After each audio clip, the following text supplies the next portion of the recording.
Federasi Serikat Pekerja Indonesia atau KSPI akan menggelar aksi.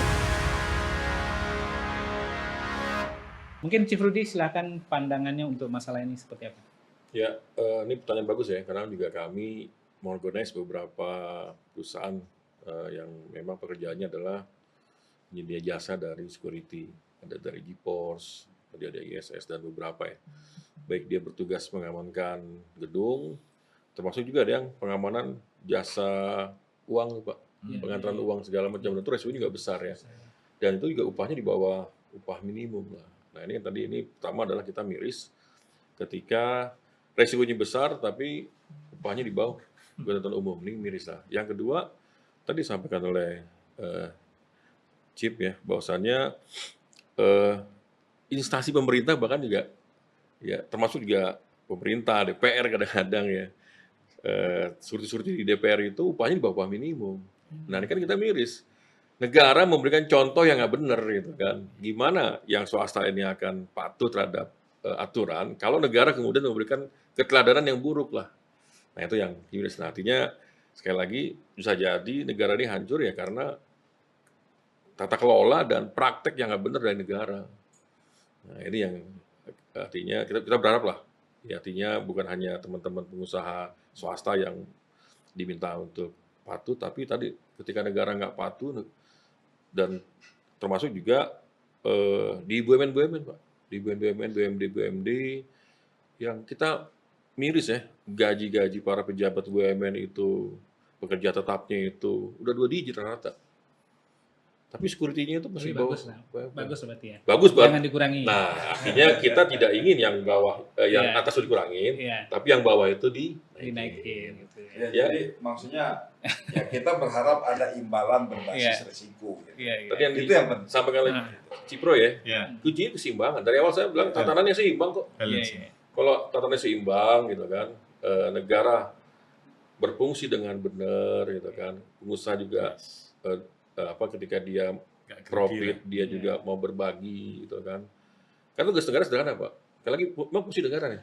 Tugas negara memastikan mengajak kita semua berdiskusi kepada 3 pihak ini bahwasanya kita semua saling ketergantungan. Kami buruh, kami memang adalah pekerja dari sebuah perusahaan. Tapi kami sebagai konsumen juga. Sebagai konsumen gitu kan yang mempunyai tergantung industri dia akan maju kalau daya beli konsumen ini kuat. Nah, ketika upah itu dihancurkan, daya beli dihancur, nggak akan mungkin perusahaan-perusahaan besar ini akan eksis. Nggak akan mungkin UMKM ini akan eksis. Siapa yang beli? Nggak ada yang beli kok kalau daya beli ini hancur. Nah, kami juga sebagai warga negara, ya juga punya kewajiban bagaimana negara ini bisa eksis. Jadi bukan hanya bisnis yang kontinu, Pak, tapi juga pekerja juga kontinu. Tapi negara saya khawatir, Pak. Kalau negara ini utangnya makin berat, makin besar, gitu kan, rasio utangnya makin besar, ya kemudian kita diskusinya mana yang lebih penting, MBG, pendidikan gratis, kesehatan gratis, atau penciptaan lapangan pekerjaan. Kata Bappenas, lebih urgent MBG ketimbang penciptaan lapangan pekerjaan. Nah, ini yang goblok siapa ini? Gitu kan? Nah, gimana kuncinya? Ya, ayolah. Tadi yang Bapak bilang, ini kan kita demi kepentingan bangsa. Ketahanan itu bukan hanya dari masalah senjata, tapi ekonomi. Kenapa saya bilang upah, Pak? Saya diundang oleh Bais, BIN, Pantal, segala macam. Cara kami mencintai Indonesia adalah bagaimana ketahanan ekonomi Indonesia kuat. Ya, dan seterusnya lah. Kalau ini semuanya mengarahnya sama, enak, Pak. Semua nyaman. Buruh nyaman, pengusaha nyaman, negara nyaman. Tadi sepanjang ada nggak rakus, Pak. Ya, rakus bukan hanya pengusaha, buruh juga bisa rakus. Bukan hanya buruh dan pengusaha rakus, bisa jadi presidennya rakus atau anaknya rakus gitu kan. Sepanjang itu masih ada kepentingan pribadi kelompok yang ingin dapat nilai lebih, maka ya clear. Peristiwa 28 Agustus clear kok. Ada kelompok yang kalah menggerakkan, mendanai demo segala macam dan itu terusnya lah. Nah, ini kita semua paham lah. Nah, ini yang saya pikir kalau mencintai Indonesia, ya kita semua jujur lah, Pak. Partai-partai segala macam. Artinya adalah sederhana kok. Kenapa kekayaan alam kita dirampok hari ini kok negara diem aja kok? Karena negara bisa jadi proses terpilih nggak benar, proses dia terpilih jadi DPR jadi dia nggak benar, jadi presiden dia nggak benar segala macam gitu kan. Nah ini kan problem kita semua, Pak. Harusnya Indonesia bukan hanya MBG gratis, Pak. MBG bisa EBG, pendidikan gratis, semuanya bisa lah. Kita luar biasa kaya, Pak. Iya. Kalau Iran saja bisa membuat harga minyak 5.000 per liter gitu kan. Iya. Kita CPU itu 50% kita, Pak. Iya. Kita nggak mungkin bensin lah 5.000 per liter lah. Minimal minyak goreng 5.000 per liter. Kenapa nggak bisa? Iya. Tapi ternyata faktanya harga CPU yang nentuin siapa? Rotterdam. Iya. Kok bisa? Gitu kan. Iya. Nah, ini Pak Roy tadi saya luar biasa ya. Siap. Artinya kita bisa diskusi. Saya juga sama. Saya diskusi dengan Kadin, dengan teman-teman pemerintah dan juga mereka oke lah gitu kan. Iya. Kita saling berbagi tugas. Siap. Oke, terima kasih Chief Rusli. Nah, mungkin ke Chief Roy lebih teknis, Chief Roy. Menindaklanjuti juga pertanyaan tadi. Kira-kira ada solusi nggak untuk dunia bisnis, untuk teman-teman di dunia usaha ini, supaya melakukan penilaian yang lebih fair terhadap pekerja security ya, khususnya pekerja security karena yang tanya security ya. Misalkan dalam penentuan pemenang lelang misalnya, itu kan ada kriteria-kriteria. Ya mungkin selama ini kriteria harga itu menjadi faktor dominan di sana. Nah, apakah perlu dipertimbangkan kriteria harga itu bukan dominan, tapi bisa jadi secondary, tapi kompetensi lah yang menjadi yang dominan. Gitu. Kira-kira memungkinkan nggak untuk itu, dan bagaimana supaya itu bisa terrealisasi? Baik, mungkin ada tiga elemen ya, atau 3 aktor lah di dalam industrinya Chief Boy ini. Pertama adalah Polri mewakili regulator karena dia milik regulator. Kedua adalah asosiasi, dan ketiga adalah pelakunya sendiri, dalam hal ini adalah teman-teman Satpam. Nah, kebetulan saya dulu mantan pengurus juga dan tempatnya Chief Boy, jadi saya tahu persis lah bagaimana industri ini. Nah, teknisnya sebenarnya Polri sudah cukup baik ya, saya pikir, Chief Yuliasman. Regulasinya udah jelas. Undang-Undang Nomor 2 tahun 2002 ini kan produk reformasi nih, pemecahan waktu itu dengan skema yang lama dan menjadi skema yang baru. Nah, kemudian Satpam itu adalah bagian daripada Polri, makanya menjalankan fungsi kepolisian tadi. Nah, tapi Polri tidak bisa intervensi dalam bisnis, karena secara etika tidak boleh. Ini sebenarnya kalau Chief Juliasman mau ya dieskalasikan, yang diskusi seperti ini harusnya CEO, para petinggi pengambil keputusan. Sehingga pada saat kita ngeluh-ngeluh seperti ini ada satu jawaban atau minimal kesamaan persepsi. Itu dulu aja. Harusnya Kadin juga kita undang ya. Iya, siapapun Kadin lah. CEO. Karena kalau dari sisi persamaan persepsi mainnya atau enak. Apindo ya. Iya. CEO juga, Pak. Apindo Tapi juga. kalau persepsinya buruh seperti itu, pengusaha seperti itu, nggak bakal ketemu. Yang seneng ya yang nakal-nakal tadi. Udah di sini nggak diatur, banting harga, brand. Di sini nggak apa, udah kita provokasi, udah demo aja lah. Dapat duit dari situ. Bukan anggotanya Apindo. Bukan. Iya. Nah, ini makanya kenapa yang saya sampaikan tadi, kata kuncinya adalah kita sinergi, kemudian balancing dan stabilisasi. Harus stabil industri. Negara ini harus stabil. Apapun kondisi global, kita harus stabil. Kalau enggak, mudah sekali kita ini dipecah belah dan atau diprovokasi oleh siapapun lah yang tidak berkepentingan untuk Indonesia maju. Itu sih. Oke. Terima kasih. Tadi yang terkait dengan menghargai ya dalam lelang itu kan sekarang ini yang dihargai cuma nilai yang terkecil dari sisi penawaran. Apakah memungkinkan di shifting penilaian itu bukan hanya dari nilai penawaran terkecil, tapi ada penilaian atas kompetensi yang ya bisa jadi dia lebih besar tapi kompetensinya bagus. Itu memungkinkan nggak? Yang sampaikan Chief Rusdi itu kontekstual. Kadang-kadang usernya beliau ini yang dari pemerintah itu ya saya kan kebetulan sering diajak sama teman-teman Mabes Polri untuk sosialisasi SKKNI Garda Pratama Madiun. Yang kita pertemukan di NTB, apa yang terjadi, Chief? Saya nggak sebutin lah salah satu kementerian, itu manajemen fee-nya cuma 0,5%. Iki kementerian loh, usernya beliau. Saya bilang, iki gimana kemudian kalau ya tadi pengguna itu tidak menghargai profesi ini. Makanya tadi di segmen sebelumnya kan sampaikan bahwa rasio terhadap pemikiran anggaran, risk-based cost, itu harus sesuai dengan threat-nya, dengan ancamannya. Nah, kalau mereka melihat security ini bukan ancaman, kemudian mereka akhirnya di belakang baru bicara itu eskalasi biaya, pasti habisnya lebih banyak duitnya. Setelah boom kan, setelah kejadian, dibanding dia melakukan proses-proses preemptif dan preventif di depannya. Nah, ini yang kemungkinan harus dilakukan. Tapi izin Chief Yuliasman, Chief Boy juga tahu persis lah, tidak semua kluster industri yang memberlakukan harga yang jelek. Ada beberapa segmen industri yang baik. Contoh di migas ya, di pertambangan ya, karena memang komoditinya mereka sanggup untuk menghargai itu. Ya, dan risikonya lebih tinggi. Tapi di sektor yang lain memang kita masih memiliki tantangan. Nah, di sini fungsi asosiasi, asosiasi terutama karena dia adalah ekosistem yang menggerakkan industri ini, di mana kalau memang memerlukan enabling dari pemerintah ya tinggal minta aja penguatan dari regulator. Tapi harus kompak. Kalau enggak ya sama-sama rugi, satpamnya rugi, BUJP-nya rugi, usernya juga rugi, Chief Boy. Kan dia istilahnya kalau orang Jawa itu bayar selawin jalan selamat gitu, Pak.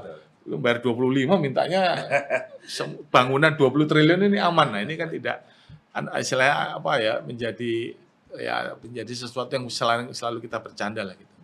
Nah, ini yang mungkin menjadi JVL. Jadi sudah ada di sektor migas, bahkan di sektor migas itu sudah tetapkan manajemen fee-nya. Tidak boleh tidak boleh kurang dari sekian. Di sektor tertentu juga sudah tetapkan. Nah, di BUMN sekarang sudah menerapkan itu. Walaupun memang tetap menggunakan the lowest bidder is the winner, tapi mereka sudah punya paku yang tidak boleh di bawah itu.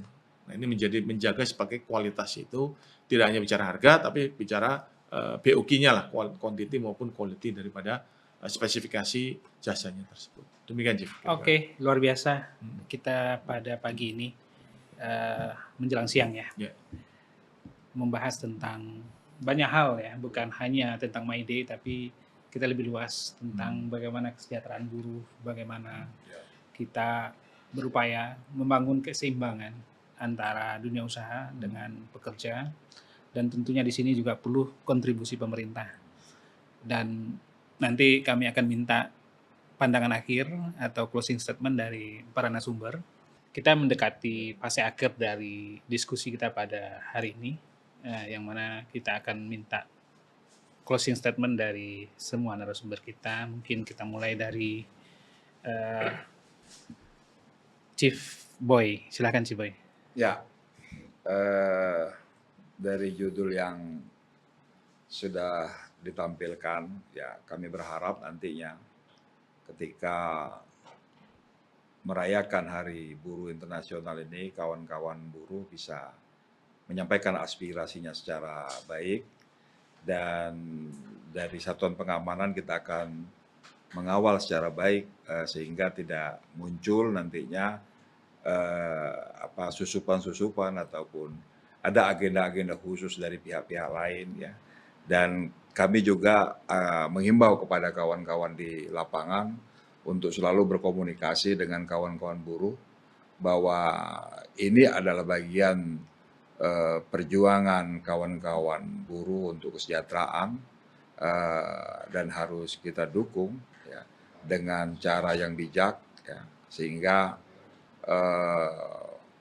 hasil daripada perjuangan kawan-kawan buruh menyampaikan aspirasinya ini dapat menjadi bagian daripada kemajuan bangsa dan negara ya. Dan dari Satuan Pengamanan kita akan tetap memberikan arahan-arahan sehingga 1 Mei nanti bisa berjalan secara baik dan lancar. Amin. Selanjutnya Chief Suki, silakan. Ya, insya Allah ya, besok pekan depan ya, Jumat itu sebagian besar buruh di Jabodetabek itu akan hadir ke Monas. Lebih dari 2.000 buruh akan merayakan May Day bersama Pak Prabowo. Katanya juga ada informasi-informasi penting dari Pak Prabowo, dan kami juga mengapresiasi ya, karena Pak Prabowo ini adalah satu presiden yang mau merayakan May Day bersama buruh. Dulu itu Pak Soekarno yang hadir bersama buruh. Nah, ini satu kemajuan. Kalau Pak SBY memberikan May Day sebagai hari libur kadonya, nah ini Pak Prabowo hadir bersama buruh, berdialog langsung, mendengarkan apa yang menjadi harapan buruh. Nah, tentunya satu kemajuan ketika buruh sudah mulai dianggap oleh negara, dan kemudian negara mau berdialog sebelum adanya masalah. Gitu kan. Ini satu kemajuan. Tadi yang disampaikan oleh Chief Roy, bahwasannya dialog itu menjadi kata kuncinya. Dialog antara buruh dengan pengusaha, dan terlebih adalah buruh, pengusaha dengan negara. Negara memahami apa yang dimauin oleh para buruh, negara memahami apa yang diinginkan oleh para pengusaha, dan pengusaha juga ngerti apa yang diinginkan buruh dan juga diinginkan oleh negara. Dan buruh juga ngerti apa yang diinginkan oleh negara dan apa yang diinginkan oleh pengusaha. Nah, ini artinya kalau tercipta seperti ini luar biasa nih. Ini saya pikir satu kemajuan, sehingga cita-cita membangun Indonesia Emas 2045 ini adalah satu posisi yang ada satu positif yang luar biasa. Tapi kalau misalkan kondisinya hari ini perubahan ini nggak signifikan, baik yang dilakukan oleh negara, kemudian oleh para pengusaha, masih memandang buruh sebagai objek, memandang buruh sebagai lawan, memandang buruh sebagai sebuah ancaman, sebagai sebuah beban, maka Indonesia Emas 2045 saya pikir hanya omong-omong saja. Nah, ini tentunya kami berkomitmen, kami siap menjadi alat negara, kami siap menjadi alat perusahaan sekalipun, sepanjang cita-citanya adalah kita ingin menciptakan Indonesia Emas, ya, negara yang stabil, industri yang terus tumbuh, kemudian berdampak kepada kesejahteraan para pekerja. Kami siap untuk itu semua. Oke, terima kasih. Lanjut ke Chief Roy. Baik, terima kasih Chief Yulasman, Chief Rusdi, Chief Boy. Kalau di Inkra, kami ingin sedikit sharing ya, kita itu punya doktrin build yourself, help others for resilience. Artinya begini, secara individu, secara komunitas, secara korporasi, secara kumpulan, kita harus memiliki daya tahan sendiri. Pada akhirnya yang memikirkan kita diri kita, ya Tuhan akan merestui itu, ridho itu. Kalau kita build ourselves with our karakter, dengan budaya kita, dengan siapapun diri kita, kemudian kita membantu yang lain, maka ketahanan itu akan menguat sendiri. Ini kita bisa saksikan lah bagaimana ya negara diserang, kemudian bagaimana rakyat yang merespon. Ada negara yang diembargo sekian tahun, dia juga punya kekuatan. Ya karena dia build themselves. Kemudian mereka help other dan mereka memiliki resilience. Nah, dalam konteks hari May Day, saya sepakat dengan Chief Rusdi, Chief Boy. Jangan takut. Jangan kemudian seolah-olah hari May Day itu menjadi sesuatu yang negatif. Dari awal saya menyampaikan itu hal yang positif. Makanya kita biasakan dengan energi yang positif. Membangun negara ini tidak cukup dengan kritik. Tapi membangun negara ini dengan energi positif, memberikan solusi, di mana 3 kata kuncinya dari sinergi, balancing, and stability. Kita masing-masing asosiasi berjuang untuk memberdayakan diri kita masing-masing, ekosistem kita benahin masing-masing, dengan tadi kalau dalam konteks May Day tadi tripartit, pemerintah punya dominasi, pengusaha punya kontribusi, kemudian buruh memiliki daya juang yang kuat untuk membangun negeri ini. Dari itu, framework itu saya yakin kalau kita jalankan dengan bersungguh-sungguh sebagai warga negara maupun sebagai putra bangsa kita, dan saya yakin yang sampaikan Chief Rusdi, jangankan Indonesia Emas, Indonesia yang lain pun akan mudah kita lakukan bersama-sama. Demikian, akhirul kalam. Wassalamualaikum warahmatullahi wabarakatuh. Waalaikumsalam warahmatullahi wabarakatuh. Baik, business leaders, kita sudah membahas panjang lebar terkait dengan mitigasi risiko euforia May Day, yang tentunya kita harapkan dengan mitigasi risiko yang baik dan juga kita bisa meminimalisasi terjadinya kerugian-kerugian yang mungkin timbul akibat ya event 1 tahun sekali ini. Terima kasih kami dari Obrol Bisnis dan CQNS Indonesia, dan kami ucapkan terima kasih kepada sponsor yang terlibat dalam kegiatan ini, ada BPJS Kesehatan, dan juga sponsor dari Rumah Sakit Jantung Hertologi di SCBD. Kita ketemu lagi di minggu mendatang. Assalamualaikum warahmatullahi wabarakatuh. Waalaikumsalam warahmatullahi wabarakatuh. Luar biasa. Luar biasa. Banyak dapat pencerahan saya.